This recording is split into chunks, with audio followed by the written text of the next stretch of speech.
Je suis entrée chez Stock après une longue aventure dans une autre maison, pas comme les autres, et en poussant la porte de Stock, j'ai eu le sentiment de revenir à la source.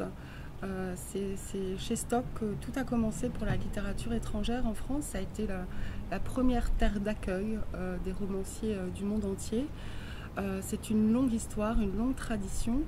Et, euh, et elle a été portée par de très très grands éditeurs, dont notamment André B, qui a été vraiment pour nous l'éclaireur pour tous les éditeurs de littérature étrangère en France, qui a été l'éclaireur et qui a constitué très vite une famille d'auteurs assez fabuleuse, qui venait de tous les horizons, et c'était vraiment une invention à l'époque. Donc pour moi, c'est vrai que c'est très émouvant de faire partie de cette histoire.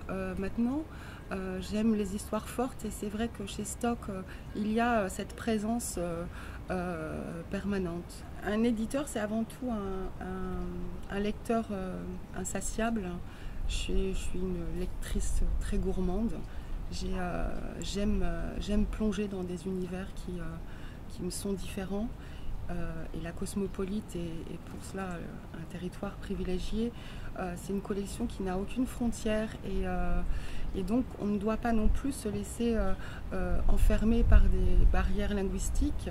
Alors bien sûr, je ne maîtrise pas 16 langues à moi toute seule, et ce qui est formidable aussi dans cette aventure, c'est que c'est une aventure collective, puisqu'on doit faire confiance à des traducteurs, à des lecteurs qui maîtrisent ces langues. Et donc la constitution de cette collection, c'est aussi un regard pluriel, avec des inspirations qui viennent un peu de partout. Alors, un éditeur, c'est aussi un goût. Moi, je suis très sensible à la tradition, à l'histoire des collections, et bien sûr, j'essaierai de continuer le fil rouge qui a été tracé par mes prédécesseurs. Et bien sûr, j'introduirai aussi un peu plus de mes goûts personnels, de mes envies, que vous découvrirez et partagerez, j'espère. Bilal Tanouir, un jeune auteur pakistanais qui rejoindra bientôt la famille Cosmopolite, a écrit une phrase qui me touche particulièrement. Quand on raconte une histoire à quelqu'un, nous sommes dans le même monde. C'est un peu mon credo, et c'est aussi mon projet.